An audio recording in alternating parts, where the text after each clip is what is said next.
A program that has a toolbar normally also has a menu that contains this same set of options. Some people like to use toolbars and others like to use menus, so it's a good idea to provide both. It's easy to do. Let me show you how. This is the same program that was used in the lesson earlier explaining how to build toolbars, but it has had a menu added to it. The options on the menu are the same as the ones on the toolbar. To combine a menu and a toolbar, you need to import everything for both, as in the previous examples. You will need to implement the Action Listener interface. This same Action Listener will receive events from the toolbar and from the menu. The menu bar and the toolbar are built separately, but in the same ways that they were built individually in the previous examples. The only thing new here is the fact that they are both included in the same window. The strings assigned to the toolbar buttons are important. They should be the same as the ones on the menu. At least it makes programming a lot easier if they are the same. The menu that's built for this example has one menu item button for each toolbar button.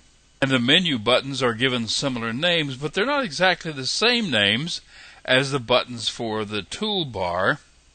The call to set action command for the menu item does the same thing it does for the toolbar.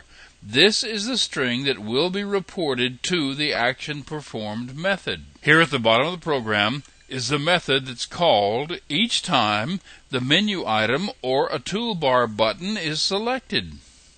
This example copies the action command to the text area in the window. If you wanted to, you could call a method named getSource in the action event and determine which button was pressed, toolbar or menu, but it usually doesn't matter. All you need is the command string. You don't really care which button the user selected with the mouse. All you really want to know is the name of the command.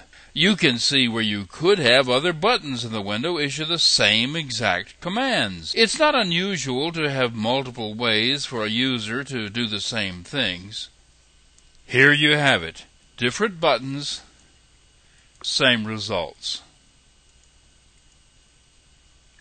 In the next lesson, I'm going to show you how to add tooltips to let your interface explain itself.